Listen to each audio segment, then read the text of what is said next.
Bismillah, Assalamualaikum, selamat datang kembali di YouTube channel Fakta Sejarah.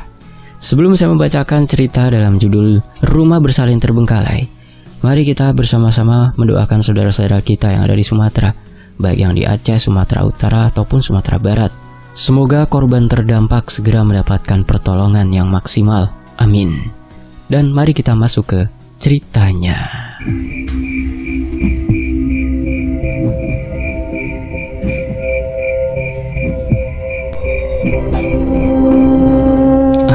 Aku nggak enak badan, Mas. Suara Nadia terdengar bergetar. Tangannya menggenggam lengan suaminya sangat kuat. Nafasnya berat, bibirnya pucat, dan keringat dingin membasahi pelipisnya. Perutku kenceng banget. Rasanya seperti ditarik dari dalam. Kayaknya aku akan melahirkan malam ini. Angga menoleh cepat. Kedua tangannya kembali memegang setir tanpa kendur. Bertahan sebentar ya sayang. Kita hampir sampai jalan raya besar. Setelah itu kita cari bantuan. Ucapnya dengan nada mencoba tenang, meski matanya memantul ketegangan yang tak bisa disembunyikan. Aku udah gak kuat, Mas. Rasanya sakit banget. Ucap Nadia lirih sambil meringis panjang. Tubuhnya berguncang kecil karena rasa sakit yang menghantam gelombang demi gelombang. Mas, kalau nanti terjadi sesuatu denganku, aku di sini gak akan biarkan kamu kenapa-kenapa. Lihat aku, balas Angga sambil memegang tangan istrinya sejenak. Semua akan baik-baik saja. Kau dan anak kita akan selamat. Namun, ucapan itu terdengar hampa bagi dirinya sendiri. Jantungnya seperti hendak meledak, menumbuk tulang rusuk tanpa jeda. Punggungnya basah oleh keringat, meski udara di dalam mobil dingin. Malam itu, jalan antar kota sunyi panjang, dipenuhi bayangan pepohonan yang menjulang di sisi kiri dan kanan. Lampu mobil memotong gelap di depan seperti pisau yang tumpul. Tidak ada mobil lain lewat, tidak ada rumah warga, dan tidak ada suara apapun selain gesekan ban dan nafas tertahan. Langit bagaikan kain hitam tebal tanpa bulan. Awan menutup langit rapat, menekan suasana seperti berat batu yang menggantung. Angga dan Nadia adalah sepasang suami istri yang merantau dari Semarang ke Surabaya.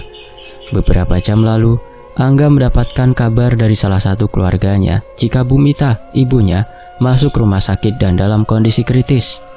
Mendengar berita itu, Angga memutuskan untuk pulang ke Semarang malam itu juga dengan menggunakan mobil pribadi. Tidak tega meninggalkan Nadia sendirian di rumah, Angga memutuskan untuk mengajak sang istri yang saat itu sedang memasuki bulan terakhir kehamilan. Angga mencoba menekan pedal gas, namun setiap kali mobil melewati jalan yang sedikit bergelombang, tubuh Nadia terguncang dan ia meringis keras, memegang perutnya. Mas, rasanya sakit banget. Matanya berkaca-kaca, menutup rapat sambil menggigit bibir. Sepertinya aku benar-benar akan melahirkan di mobil ini, Mas. Angga menunduk, sedikit mendekat, memeriksa wajah istrinya. Nafas pelan dan ikuti ucapan aku. Tarik nafas melalui hidung, keluarkan lewat mulut. Lakukan itu terus dengan perlahan. Aku sudah gak kuat, Mas, jawab Nadia tersengal, kemudian merintih panjang. Coba lagi, tolong jangan menyerah, kata Angga. Suaranya serak, meneguk ludah yang terasa seperti pasir. Angga melirik layar ponsel di dashboard yang menunjukkan tanda silang merah di pojok atas. Tidak ada sinyal. Tidak bisa menelpon ambulan ataupun memberikan kabar kepada keluarga mereka. Tenggorokan Angga terasa kering. Jari tangannya dingin saat menggenggam setir. Angga mencoba menarik nafas panjang untuk menenangkan diri. Namun suara rintihan istrinya membuat seluruh tubuhnya menegang kembali. Mobil melaju pelan mengikuti turunan. Udara lembab menerobos ventilasi mobil, membuat suasana seperti berada di dalam ruangan tertutup dan dingin. Bau dedaunan basah dan angin lembut menyusup tanpa permisi. Mas, air ketubanku pecah. Suara Nadia memecah kesunyian. Ia melihat cairan bening keluar dari balik bajunya. Angga menoleh cepat, matanya membelalak takut. Sekarang, Nadia menunduk sambil memegangi bagian bawah perutnya dengan kedua tangan. Tubuhnya mulai gemetar. Aku gak kuat. Angga langsung menepikan mobil dan menghentikannya. Ia menunduk menatap kaki Nadia dan melihat cairan bening yang sudah membasahi jok mobil. Nafasnya terputus sesaat seolah tenggorokan disayat. Nadia, tolong bertahan.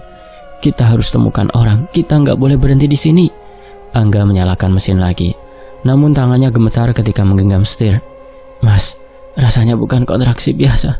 Rasanya seperti ada yang mendorong keluar. Sakit sekali. Nadia mencakar lengan suaminya tanpa sadar. Tubuhnya menjadi kaku menegangkan. Aku tahu, maafkan aku. Aku nggak bisa hanya duduk diam, kata Angga sambil menekan pedal gas lagi. Aku akan cari pertolongan, aku janji. Tolong cepat, Mas. Suara Nadia hampir tidak terdengar, seperti hanyut di antara denting hujan tipis yang mulai jatuh di atas kap mobil. Hujan yang baru turun menambah suara samar, menyerupai tepukan halus yang memanjang. Air menetes pelan di permukaan jalan, menciptakan kilap redup di bawah cahaya lampu mobil. Semuanya terasa menutup rapat dunia. Angga terus fokus menatap ke depan, mencoba mencari apapun, lampu kecil, tanda jalan, papan penunjuk, pos keamanan, apapun yang bisa menyelamatkan istrinya. Namun yang tampak hanyalah kesunyian panjang, pepohonan yang berdiri rapat, dan jalan yang lurus tanpa ujung.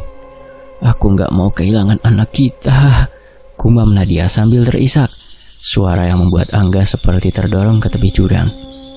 Kau gak akan kehilangan siapapun, tolong percayalah padaku, jawab Angga cepat, meski suaranya bergetar hebat. Aku percaya, tapi tolong cepat. Nadia kembali merintih, tubuhnya melengkung menahan gelombang sakit. Ya Allah, sakit. Bertahan sayang, tolong bertahan. Angga mengucapkannya hampir seperti doa. Beberapa menit terasa sangat panjang dan menyesakan, seperti waktu menolak bergerak. Lampu depan mobil tiba-tiba menangkap cahaya jauh di depan, kecil dan samar, seperti bintang yang tersangkut rendah di tanah. Nadia menarik nafas pendek. Itu apa? Aku nggak tahu. Mungkin bangunan? Angga mengerutkan kening, merasa harapan kecil muncul di dadanya. Kita menuju ke sana. Jangan berhenti, tolong cepat. Nadia memejamkan mata. Aku akan menghampirinya. Aku akan segera dapat pertolongan, ucap Angga. Hujan turun lebih deras namun tetap lembut, membungkus mobil dalam tirai air yang tipis. Cahaya di depan menjadi semakin jelas, berubah dari titik kecil menjadi bentuk kotak, seperti jendela yang menyala. Tidak lama kemudian, papan kayu besar muncul di sisi kanan jalan, terbaca jelas lewat sorot lampu mobil. Rumah bersalin Melati, 24 jam. Angga menatap papan itu tanpa berkedip. Alhamdulillah ya Allah. Nat, akhirnya kita berhasil menemukan rumah bersalin. Suaranya pecah dan nyaris bergetar lega. Mas, cepat, aku udah gak kuat lagi. Suara Nadia terdengar seperti sobekan halus dari dalam dada. Kamu tenang ya, kita sudah sampai. Angga perlahan menepikan mobil di depan bangunan berwarna putih pucat yang berdiri tegak. Halamannya luas dengan jalan setapak yang mengarah ke pintu utama. Lampu di bagian depan menyala lembut, memberi cahaya hangat yang terasa menenangkan. Aku akan bantu kau turun. Angga segera membuka pintu, berlari kecil mengitari mobil, lalu membuka mobil di pintu sisi istrinya. Nadia memegang bahu suaminya dengan erat. Tolong jangan jauh dariku. Aku di sini, pegang bahuku Nat. Kamu bisa berdiri atau mau aku panggilkan perawat? Gak usah mas, aku bisa berdiri, jawab Nadia cepat. Nadia berusaha bangkit, namun tubuhnya mengguncang keras. Angga menahan pingsannya dengan kedua tangan dan membantu menuntunnya ke arah pintu bangunan. Uap nafas keduanya terlihat tipis di udara dingin. Begitu mereka mendekat, pintu terbuka perlahan dari dalam. Seorang perempuan berkerudung putih muncul di ambang pintu. Wajahnya teduh dan penuh ketenangan. Selamat malam, silakan masuk. Mari kami bantu pak, ucap perempuan itu lembut. Nadia hampir jatuh dan Angga memegangnya erat. Istri saya akan melahirkan, tolong, kami butuh bantuan segera. Perempuan itu mengangguk tenang dan memberi isyarat ke arah dua orang perawat yang segera datang keluar membawa tandu. Kami akan menangani pasien dengan segera. Silahkan letakkan dia dengan hati-hati. Nadia dipindahkan ke tandu. Ia menggenggam tangan Angga erat dan menatap mata suaminya. Mas, jangan pergi. Aku gak akan kemana-mana Nat, jawab Angga hancur dalam suara pelan. Aku akan terus di sampingmu. Perempuan itu mendekat pada Angga. Tenang saja, biarkan kami bekerja. Silahkan bapak tunggu di luar dan urus administrasinya. Enggak sus, saya suaminya. Saya mau temani istri saya di dalam. Kami butuh ruang steril, jawab perempuan itu dengan senyum meyakinkan. Dia dalam keadaan baik, anak kalian akan lahir dengan selamat. Angga terdiam sejenak lalu menatap istrinya. "Sayang, aku tunggu di luar ya. Aku di sini, aku yakin kamu kuat." Nadia mengangguk pelan meski wajahnya penuh kesakitan. "Doain aku ya Mas." "Iya, aku selalu doain kamu dan anak kita," balas Angga sambil mengecup kening istrinya lalu mengusap perut buncit Nadia. Tandu bergerak masuk ke dalam salah satu ruangan. Pintu tertutup perlahan, menelan sosok mereka ke dalam cahaya putih yang menenangkan. Angga berdiri sejenak di depan pintu, memandang ke arah bangunan itu dengan nafas berat. Hujan telah mereda, suara angin lembut terdengar dari sela pepohonan. Lampu di teras memantulkan cahaya yang menenangkan, membuat tempat itu terasa sangat aman. Angga yang merasa lelah memutuskan untuk kembali ke mobil. Begitu duduk, tubuhnya seakan kehilangan tenaga. Kepalanya tertunduk ke setir, matanya terbakal oleh rasa kantuk yang tiba-tiba menghantam. "Nadia akan selamat, semua akan selesai," ucapnya perlahan, mencoba menenangkan diri sendiri. Matanya terasa berat, dunia di sekitarnya seperti meluruh pelan, diiringi suara nafasnya yang lelah.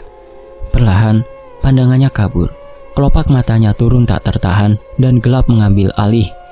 Angga akhirnya terlelap dalam tidurnya. Pagi turun dengan begitu cepat. Sinar matahari perlahan mulai menyebar ke seluruh jalanan itu. Seorang lelaki parubaya berjalan sambil menggendong cangkul di pundaknya. Pria itu menajamkan pandangannya saat melihat mobil Angga terparkir di depan rumah bersalin. "Pak, bangun Pak!" Suara lirih terdengar dari luar mobil. Pria itu mengetuk kaca mobil Angga dengan pelan. Angga membuka mata pelan. Pandangannya buram sejenak. Hawa pagi merayapi kulitnya, membawa dingin yang menusuk sampai ke tulang. Angga mengerjapkan mata beberapa kali, mencoba mengingat di mana dirinya berada. Tubuhnya terasa pegal dan berat, seperti baru selesai berlari jauh tanpa henti. "Nadia," gumam Angga sambil mengangkat wajahnya dari setir mobil. Namun tidak ada jawaban, hanya suara angin yang menyeret daun-daun kering di halaman luas di depan mobil. Angga mengusap wajahnya dan menoleh ke arah jendela. Pria parubaya itu masih berdiri di samping mobilnya, menunggu Angga dengan tatapan cemas. Angga segera membuka pintu mobilnya. Ia keluar dari dalam mobil dengan pandangan bingung. Ada apa ya Pak?" "Saya yang harusnya tanya. Masnya ngapain di sini?" tanya pria itu sambil tersenyum kecil. "Oh, saya lagi nunggu Pak." Angga menghentikan ucapannya saat melihat bangunan tempat ia dan Nadia mencari pertolongan tadi malam. "Apa ini?" Suaranya tercekat. Rumah bersalin melati yang semalam terang dengan lampu hangat, kini tampak tidak berpenghuni. Dinding luarnya kusam dengan cat mengelupas. Tanaman liar tumbuh menjalar tanpa aturan di sepanjang sisi bangunan. Papan nama yang semalam terlihat kokoh, kini tampak kusam. Huruf-hurufnya nyaris pudar. Jendela terbuka lebar tanpa daun pintu dan angin memainkan tirai robek yang menggantung lusuh di sana. Angga mengusap matanya lagi kuat-kuat, mencoba meyakinkan dirinya bahwa ia tidak sedang mengigau. Ini gak mungkin. Semalam bangunan ini terang benderang. "Mas, ada apa?" tanya pria parubaya itu, hingga membuat Angga terlonjak kaget. "Rumah bersalin ini tadi malam..." Angga terdiam beberapa saat. "Tadi malam saya antarkan istri saya masuk ke dalam rumah bersalin ini untuk melakukan persalinan dan sekarang..." Belum sempat pria itu menjawab, Angga langsung berlari masuk ke dalam rumah bersalin itu. Pria parubaya itu kini hanya bisa menatap Angga dengan tatapan bingung sebelum akhirnya ia memutuskan untuk melanjutkan perjalanannya ke sawah. Angga yang sudah berada di bagian depan rumah bersalin berhenti beberapa saat. Pandangannya menyapu seluruh bagian luar rumah bersalin. Nafasnya memburu dan jari-jarinya gemetar. "Nat, kamu di dalam kan? Nat, jawab aku!" Angga berlari kecil menuju pintu masuk. Daun pintu kayu berderi saat ia dorong. Suara itu menggema panjang ke seluruh ruangan kosong yang gelap dan ditelan bau logam tua dan debu yang pekat. "Nadia, di mana kamu? Jawab aku!" Angga berteriak lebih keras. Suara langkah kakinya memantul di dinding kusam yang berlumur noda kelabu. Lorong panjang membentang di depannya, dipenuhi serpihan bangunan yang runtuh dan tumpukan debu tebal yang menempel di setiap permukaan. Cahaya matahari menembus dari celah-celah atap yang bolong, menciptakan garis-garis terang di udara berdebu. "Ya Allah, lindungi anak dan istriku!" Angga menatap sekeliling, dadanya serasa diremas. Di sisi kanan, terdapat ruang tunggu yang kursinya berkarat dan berlumur debu. Bacalah yang sambulnya robek dan sebagian lain gosong seperti terbakar, tergeletak di lantai. Di sudut ruangan berdiri meja administrasi yang patah kakinya dan formulir usang berserakan. Ini mustahil. Semalam semua terlihat normal. Ada perawat, ada bidan. Mereka bawa tandu, aku lihat sendiri. Suara Angga pecah menggigil. Angga terus melangkah lebih dalam. Setiap langkah mengangkat debu yang melayang di udara, menempel di sepatu dan celana panjangnya. Pandangannya terpaku pada sebuah kursi besi di tengah lorong, tergeletak miring, seolah terbanting dengan keras.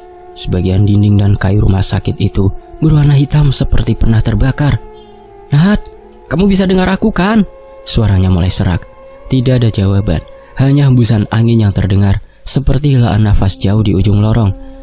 Angga memaksa dirinya bergerak, menyusuri koridor yang bercabang menjadi beberapa ruang. Ia membuka pintu pertama di sebelah kiri. Ruangan itu kosong, lantai pecah, sprei ranjang rumah sakit robek dan berdebu. Tergulung ke satu sisi, tempat tidur rusak dan berkarat seperti pernah terbakar. Bukan di sini. Angga menutup pintu dan bergegas menuju ruangan berikutnya. Tangannya gemetar saat memutar gagang pintu. Ruangan itu juga kosong, hanya ada lemari besi berkarat dengan pintu terlepas, tergeletak di lantai. Angga menarik rambutnya frustasi. "Nadia, jawab aku. Tolong jangan diam." Tangis tersekat mulai memenuhi tenggorokannya. Perutnya mual dan kepalanya berat.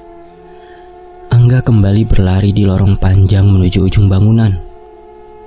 Pintu terakhir tampak sedikit terbuka, seolah menanti seseorang masuk. Angga mendorongnya dengan kedua tangan.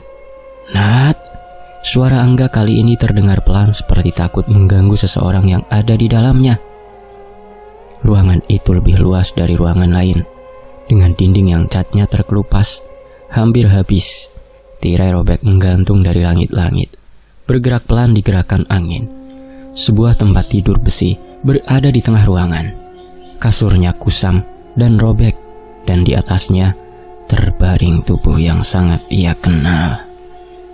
"Nadia!" Suara Angga pecah sepenuhnya. Nadia terbaring miring sambil memeluk erat bayi mungil yang diselimuti kain putih. Rambutnya menutupi sebagian wajahnya yang pucat. Nafasnya dangkal, nyaris tak terdengar. Kedua tangannya kaku, seolah tubuhnya melewati perjuangan dahsyat. "Nat, bangun sayang, aku di sini." Angga memegang bahu istrinya dan mengguncang pelan. "Tolong buka mata kamu, tolong lihat aku." Nadia tidak bergerak. "Nadia, ayo bangun sayang. Kamu sudah melahirkan, lihat anak kita." Suaranya pecah menjadi air mata. Bayi kecil itu menangis pelan, hampir seperti keluhan lirih. Suara yang memecah ruangan sunyi itu membuat Angga terisak lebih keras. "Nadia." Angga menyentuh pipinya. "Kamu dengar suara ini kan? Suara bayi kita. Dia butuh kamu, aku butuh kamu." Kelopak mata Nadia bergetar kecil. "Mas." Suaranya hampir tidak terdengar. Angga menunduk dan menempelkan dahinya pada dahi Nadia. "Aku di sini. Kamu hebat. Kamu selamat. Tapi kita harus keluar dari tempat ini ya." "Aku capek, Mas," jawab Nadia lirih. "Aku tahu sayang, tapi kita harus pergi. Tolong bangun. Aku gak bisa sendirian." Nadia mengangguk sangat pelan. Angga mengangkat bayi dengan hati-hati, lalu membantu Nadia duduk. Tubuhnya lemah seolah hampir runtuh, tetapi ia memeluk bahu Angga untuk bertahan. Nadia mengedarkan pandangannya ke seluruh ruangan. Matanya terlihat bingung melihat apa yang ada di hadapannya pagi ini. Ruangan yang semalam ia lihat dalam kondisi bersih dan rapi, kini justru terlihat berantakan, berdebu, dan ada bercak gosong seperti terbakar. "Mas, semalam aku lihat ruangan ini bersih, rapi dan terang. Kok sekarang?" "Udah, tanyanya nanti saja ya. Yang penting sekarang kita keluar dulu dari sini. Pegang aku kuat-kuat." "Aku takut, Mas." "Kamu tenang aja, kita akan selamat." Angga memapahnya keluar ruangan. Setiap langkah terasa seperti menembus mimpi buruk yang tidak berakhir. Nafas mereka terengah, tapi mereka tidak berhenti. Lorong panjang terasa lebih sunyi dibanding sebelumnya. Suara mereka bergema samar di kejauhan. Nah, tahan sebentar lagi. Aku coba. Angga membuka pintu keluar dan sinar matahari menyambut mereka. Angin membawa bau dedaunan kering, membawa sensasi bebas setelah tekanan ruang gelap di belakang mereka. Mobil mereka masih terparkir di depan bangunan. Angga membuka pintu belakang dan membantu Nadia duduk. Bayi mereka menangis pelan, menandakan bahwa ia hidup dan bernafas. Angga menutup pintu dan berdiri memandang bangunan itu sekali lagi. Jantungnya berdetak keras, tubuhnya gemetar.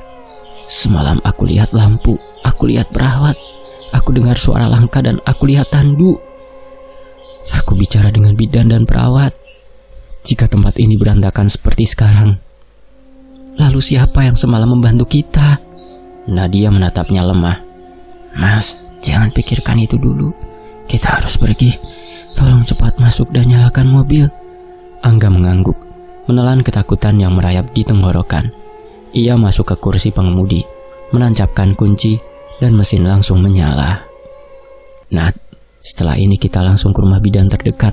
Aku pastikan kamu dan anak kita diperiksa. Mas, suara Nadia gemetar. Aku takut ada yang aneh dengan kelahiran ini. Angga menoleh dan menggenggam tangannya. Jangan bicara begitu. Kamu selamat, anak kita selamat, itu yang penting. Mobil melaju perlahan meninggalkan bangunan itu. Angga melihat ke spion. Rumah bersalin melati terlihat mengecil di kejauhan, berdiri sendirian seperti bongkah kenangan yang tidak ingin disentuh lagi. Nat, kita berhasil keluar, ucap Angga pelan. Namun jauh di dalam dadanya, sesuatu terasa salah. Angga merasa seperti meninggalkan sesuatu yang tidak terlihat. Suatu bayangan yang mengikuti dari kejauhan. Angga terus fokus pada jalanan di depannya. Jantungnya masih berdegup kencang karena kejadian semalam. Sementara bayi kecil mereka terus menangis tanpa henti, membuat Nadia khawatir dan ketakutan. Mas, bayi kita nangis terus, Mas. Suara Nadia pelan, terdengar rapuh di tengah guncangan kecil mobil. Angga menoleh sebentar, melihat si kecil bergerak di pelukan Nadia dengan wajah memerah. Tangis itu terdengar seperti keluhan yang menusuk kedalaman batin, membuat dada Angga terasa sesak. Ya sayang, kita hampir sampai. Tahan sebentar ya. Aku sudah lihat rumah orang di depan. Nadia menunduk, menenangkan bayinya. Tangan gemetar memeluk erat tubuh mungil itu. Aku takut ada yang salah dengan aku dan anak kita, Mas. Perutku juga masih terasa mulas seperti ditarik. Jangan dulu berpikiran buruk. Kita cari pertolongan dan pastikan semuanya baik-baik saja. Jalanan di depan menyempit, melewati pagar bambu dan deretan rumah-rumah kecil yang berdiri rapat di sisi kiri. Angga memperlambat laju mobil hingga berhenti di dekat sebuah rumah dengan papan kecil bertuliskan Bidan Yuni, Praktek Mandiri. Nadia memejam kuat, menahan rasa sakit. Mas, tolong cepat. Aku bantu kamu turun ya. Angga turun dari mobil, lalu membuka pintu penumpang belakang. Bau pagi yang lembab menyelinap melalui udara, membawa aroma dedaunan kering dan asap tipis yang entah berasal dari mana. Suasana desa itu tenang, tanpa suara lain selain ayam jago yang bersahutan jauh di dalam kampung. Assalamualaikum, ada orang. Angga mengetuk pintu rumah berkali-kali dengan cemas. Pintu terbuka beberapa detik kemudian. Seorang perempuan berusia sekitar 50 tahun keluar dengan wajah kaget melihat Nadia dalam kondisi pucat dan menggigil. Ya Allah, cepat masuk. Mas, cepat bawa istri dan anaknya masuk ke dalam. Ucap bidan itu panik. Angga mengangguk cepat dan segera memapah Nadia masuk. Bayi di pelukan Nadia menangis lagi. Suara itu menyayat ruangan kecil yang dipenuhi bau alkohol medis dan kapas steril. Bidan Yuni menutup pintu, mengatur langkah cepat. Taruh di ranjang pemeriksaan. Saya cek dulu kondisinya. Nadia berbaring perlahan. Rambutnya menempel basah di dahi. Wajahnya sangat pucat, nafasnya berat, seperti seseorang yang baru saja kembali dari jurang. Mas, jangan pergi dari sini, ucap Nadia sambil menggenggam tangan Angga erat. Aku di sini, jawab Angga menenangkan, meski dadanya terasa seperti disayat kecemasan. Bidan Yuni mulai memeriksa Nadia dan bayinya bergantian. Tangan berpengalaman itu bergerak hati-hati, memastikan setiap detail. Sementara itu, Angga berdiri di sisi ranjang. Tatapannya tidak pernah lepas dari wajah istri dan anaknya. Setelah beberapa menit, bidan itu berhenti memeriksa. Alisnya berkerut dalam, seperti memikirkan sesuatu yang berat. "Mas, saya mau tanya," ucapnya dengan suara rendah. "Istrinya melahirkan dibantu siapa tadi malam?" "Di rumah bersalin melati, Bu," jawab Angga. Bidan Yuni menoleh cepat. Wajahnya berubah pucat seketika. "Gimana?" "Rumah bersalin melati, sekitar 7 menit dari sini, Bu. Ada apa namanya di pinggir jalan." Bidan Yuni menutup mulutnya dengan tangan. Matanya melebar penuh ketakutan. "Tidak mungkin. Tempat itu sudah lama tidak digunakan." "Tidak, Bu. Saya melihat sendiri lampunya menyala. Ada perawat yang membantu kami. Istri saya dibawa pakai tanduk. Ada bidan yang menyapa saya dan menyuruh menunggu di luar." Nadia ikut berbicara pelan. "Semalam aku lihat ruangan bersih, terang. Ada suara langkah banyak orang. Aku dengar mereka bicara dan memintaku mengejan sampai akhirnya bayiku lahir. Lalu aku gak sadarkan diri." Bidan Yuni menatap mereka bergantian, seperti tidak percaya dengan apa yang baru saja didengarnya. Ia mengambil beberapa langkah mundur, tangannya gemetar. "Mas, menurut pemeriksaan saya, tidak ada tanda pendarahan sama sekali pada tubuh ibu dan bayinya. Jahitannya rapi, seperti dikerjakan dokter spesialis. Namun tidak mungkin dilakukan tanpa alat lengkap dan steril. Bahkan persalinan normal pun tidak pernah sebersih ini," ucapnya dengan suara bergetar. Angga menatap kosong. "Tapi itu nyata. Saya melihat semuanya dengan mata kepala sendiri." Bidan Yuni menelan ludah. Wajahnya kehilangan warna. Ia menunduk sebentar, lalu menghela nafas panjang. "Mas, saya harus cerita sesuatu. 5 tahun lalu, rumah bersalin melati terbakar besar. Banyak korban tewas, bahkan bidan senior, 2 perawat, dan 4 ibu yang sedang melahirkan berada di dalam saat itu." Nadia memejam dan air matanya jatuh. "Ya Allah." "Api itu terjadi ketika listrik padam dan alat oksigen meledak. Tidak ada satupun yang berhasil keluar. Mereka terbakar dalam keadaan masih memegang bayi mereka. Bahkan ada ibu yang terikat di meja operasi karena kondisinya kritis." Angga memegangi kursi dekatnya, seperti kehilangan keseimbangan. "Tapi saya bicara dengan bidannya semalam, Bu. Saya melihat wajahnya jelas." "Mas, tidak ada siapapun yang menjaga tempat itu lagi sejak kejadian. Bahkan warga tidak berani mendekat, terutama setelah banyak yang mengaku melihat cahaya kuning di jendela dan mendengar suara tangisan bayi dari dalam bangunan kosong itu." Nadia menggigil. Nafasnya tercekat, seperti tertahan di kerongkongan. "Bu, apa itu artinya kami ditolong oleh..." Angga tidak mampu melanjutkan kalimatnya. Bidan Yuni menatap mereka tanpa berani mendekat.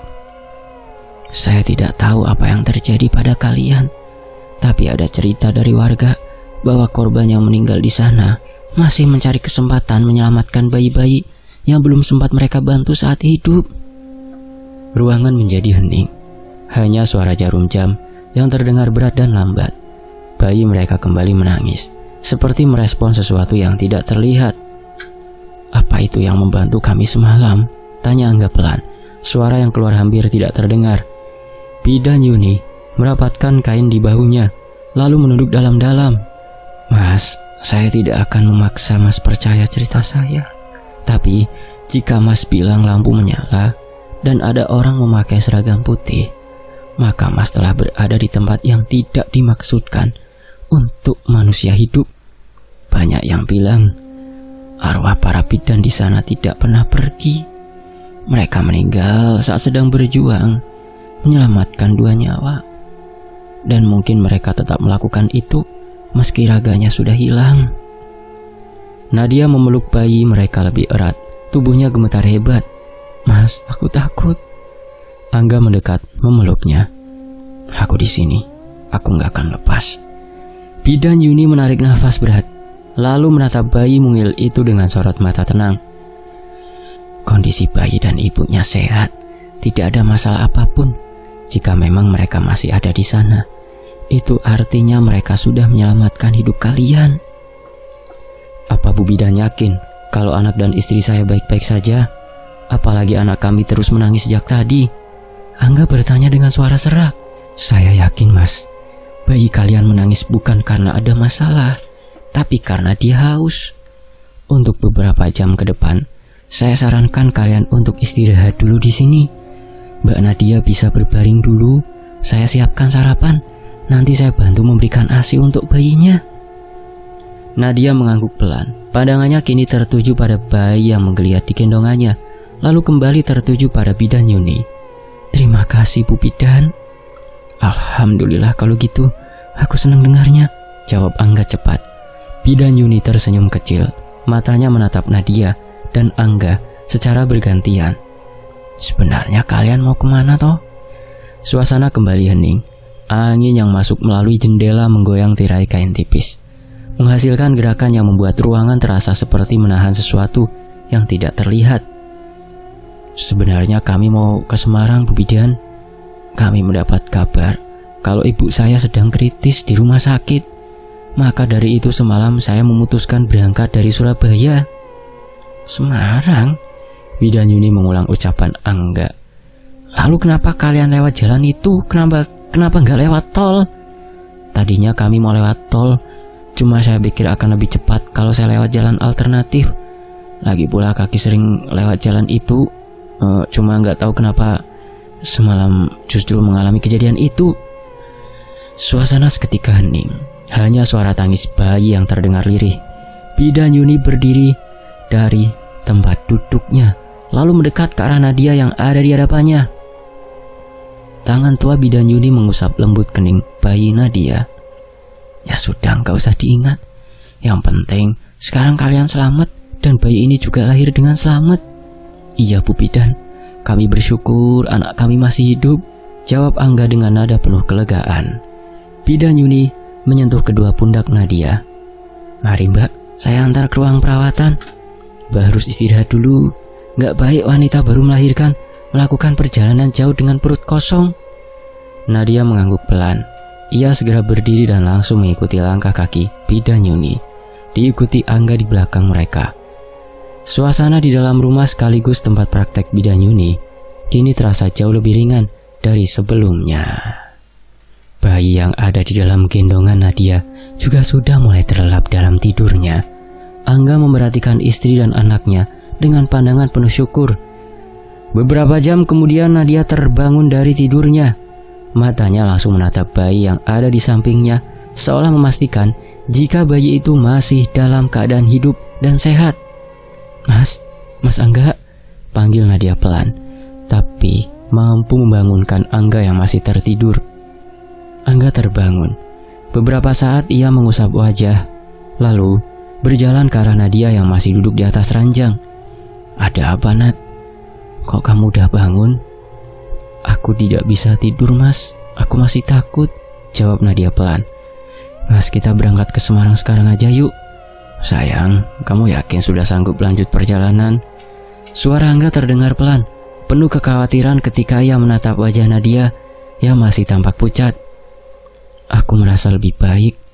Bidan Yuni sudah bilang kalau kondisiku stabil. Aku ingin cepat sampai, jawab Nadia dengan suara gemetar. Tangannya mengusap kepala bayi yang terlelap di pelukannya. Aku hanya masih memikirkan apa yang terjadi tadi malam. Rasanya masih seperti mimpi. Ya udah, kita jalan sekarang. Tapi kalau ada apa-apa kamu bilang ya, biar kita bisa istirahat lagi, ucap Angga yang langsung dijawab anggukan oleh Nadia. Setelah mengucapkan terima kasih dan membayar biaya perawatan, Angga dan Nadia segera keluar dari rumah Bidan Yuni. Angga menyalakan mesin mobil. Udara dingin menerpa lewat celah ventilasi. Perjalanan kembali berlanjut. Bunyi mesin mobil berpadu dengan desir angin yang menyentuh pepohonan. Langit perlahan berubah warna, mendorong matahari naik dari ufuk. Jalanan mulai terlihat lebih hidup. Beberapa kendaraan saling berpapasan, memunculkan perasaan lega. Namun dalam kepala Angga, segala hal yang terjadi tadi malam berputar seperti rekaman tak berujung. Bagaimana ia memarkir mobil tepat di depan bangunan yang tampak normal. Bagaimana ia melihat bidan tinggi berkepala ditutupi kerudung putih yang menuntun Nadia masuk. Suaranya yang tegas dan lembut seakan memberikan rasa aman. Aku ingat wajahnya. Nadia kembali berbicara di tengah keheningan. Bidan itu tersenyum, matanya teduh. Dia bilang semuanya akan baik-baik saja. Angga mengangguk pelan. Aku tidak melihat wajahnya dengan jelas. Aku hanya melihat kain putih yang menutup sebagian wajahnya. Tapi aku mendengar suaranya saat memberikan instruksi agar aku menunggu di luar. Jika bukan dia, Nadia menatap Angga. Lalu siapa yang membantu proses persalinan itu? Pertanyaan itu menggantung seperti beban berat di udara. Tidak ada jawaban yang mampu menggantikannya. Angga meremas kemudi. Entahlah. Tapi apapun itu, dia telah menyelamatkan kalian. Mobil terus melaju hingga sampai di gerbang kota Semarang. Rasa lega mulai muncul walau kegundahan masih membayangi. Ketika memasuki area rumah keluarga, beberapa kerabat telah menunggu di halaman. Wajah-wajah cemas langsung berubah menjadi haru. Angga, Nadia, alhamdulillah, kalian selamat. Tante Rina menghampiri dengan mata berkaca-kaca. Anaknya lucu sekali. Selamat ya nak, ujar paman Angga sambil menyentuh lembut kepala bayi itu. Nadia tersenyum dengan lemah. Terima kasih om. Namun di balik kegembiraan itu, kesedihan mendalam menyambut mereka. Ruang tamu dipenuhi karangan bunga dan aroma wangi bunga melati yang tajam menusuk hidung. Foto ibu Angga terpampang besar dengan senyum yang terlihat begitu lembut. Ayah Angga menghampiri perlahan, suaranya bergetar. Ibu pergi dengan tenang. Dia terus menanyakan kalian sampai detik terakhir. Angga memeluk ayahnya tanpa berkata banyak. Air matanya jatuh begitu saja, pecah dalam diam yang panjang. Waktu bergulir tanpa terasa. Upacara pemakaman berlangsung khidmat, penuh isak dan doa. Nadia berdiri di samping Angga sambil menggendong bayinya. Merasakan getaran sedih dari setiap orang yang datang melepas kepergian ibu mertua yang selama ini sangat baik padanya. Ketika malam tiba dan semua tamu sudah pulang, hanya suara angin yang menggerakkan daun di halaman. Rumah terasa hening, meninggalkan ruang luas bagi detak jantung dan pikiran yang berkelana kembali pada malam kemarin. Mas, suara Nadia memecah keheningan di kamar tempat mereka beristirahat. Aku merasa seseorang memperhatikan kita. Angga duduk di lantai dengan punggung bersandar pada dinding, menatap kosong ke arah lantai. Aku juga merasakannya, tapi bukan seperti ancaman. Nadia mengangguk pelan. Sepertinya mereka ingin memastikan kita baik-baik saja. Angga menatap wajah bayi mereka yang tertidur pulas. Kalau mereka ingin mencelakai, tentu kita tidak akan berada di sini sekarang. Nadia mengusap air mata yang tiba-tiba menetes. Aku sempat meminta tolong saat nyeri itu datang. Aku ingat berteriak pada Allah agar tidak mencabut nyawa anakku sebelum aku bahkan sempat melihat wajahnya. Suara Nadia bergetar semakin dalam. Lalu tiba-tiba lampu di ruang bersalin menyala terang. Aku bisa mendengar langkah-langkah perawat bergegas. Mereka memegang tangan dan menopang tubuhku. Mereka berkata aku harus tetap berjuang. Aku merasakan sentuhan mereka, nyata, bukan halusinasi. Angga menutup wajah dengan kedua tangannya. Aku juga mendengar suara kaki orang berjalan dari arah dalam rumah bersalin, seperti orang berlari menyiapkan peralatan. Aku ingin masuk melihat, tapi mataku seperti berat. Nadia menatap langit-langit, suaranya melemah. Jika ruang itu kosong bertahun-tahun, bagaimana mungkin semua terasa begitu nyata? Tidak ada jawaban, yang terdengar hanya hembusan nafas berat dan detak jam yang terdengar perlahan. Tiba-tiba, bayi mereka menggerakkan tangan. Ekspresi wajahnya berubah, seolah merasakan kehadiran tak terlihat. Nadia mendekat, menggendongnya perlahan. Nak, Nadia berucap lembut. Terima kasih sudah bertahan. Bayi itu tersenyum lemah. Senyum yang seolah menyampaikan ribuan hal yang tak mampu diterjemahkan kata. Angga menatap wajah anaknya, kemudian berbisik penuh keyakinan. Mungkin mereka sudah tidak punya kesempatan untuk menyelamatkan pasien pada malam kebakaran itu. Mungkin mereka hanya menolong satu keluarga agar tidak mengalami nasib serupa. Nadia mengangguk, menggenggam erat tangan suaminya. Arwah yang tenang akan mencari kedamaian, dan semoga mereka sudah mendapatkannya setelah membantu kita. Pada saat kata-kata itu terucap, bau melati samar memenuhi ruangan. Lampu gantung bergoyang tipis seolah disentuh angin halus. Tidak menakutkan, justru membawa perasaan hangat yang menyelimuti seluruh tubuh. Nadia tersenyum tanpa sadar, matanya berkaca-kaca. Aku tahu itu mereka, para perempuan baik hati yang dulu mengabdikan hidup untuk membantu persalinan. Angga tidak menjawab. Ia menunduk hormat dalam diam, seakan ingin menyampaikan doa. Sekilas Angga merasakan seperti ada tangan ringan menyentuh pundaknya. Tidak dingin, tidak menusuk, tetapi menenangkan. Angga memejamkan mata, menahan setiap emosi yang berkecamuk. Terima kasih, ucapnya pelan. Bau melati itu memudar perlahan, lampu berhenti bergerak, semua kembali tenang. Namun sejak detik itu, baik Angga maupun Nadia memahami satu hal penting. Tidak semua roh hadir untuk menakuti atau menyesatkan. Ada yang ingin memberi pertolongan terakhir sebelum benar-benar pergi, meninggalkan dunia ini, dan keluarga kecil itu percaya, tanpa uluran tangan mereka yang telah gugur di rumah bersalin melati, mungkin tidak ada kebahagiaan yang kini mereka rasakan. Malam itu, Angga memandang istrinya dan anaknya sambil menarik nafas panjang. Aku akan selalu ingat bantuan mereka. Nadia mengangguk. Aku juga. Di luar jendela, langit ditaburi bintang, seolah ada cahaya lain yang ikut menyaksikan keluarga itu memulai hidup baru setelah seluruh kegelapan yang telah dilewati, dan pada akhirnya, ketika seseorang memberikan pertolongan tanpa mengharapkan balasan, jiwa mereka akan menemukan tempat yang tenang, bahkan setelah kematian. Tamat. Semoga terhibur. Terima kasih untuk penulisnya Aulia Sari, dan tentunya terima kasih buat teman-teman yang sudah menyimak sampai selesai. Fakta secara pamit, sampai jumpa di kisah berikutnya. Wassalamualaikum. Alhamdulillah.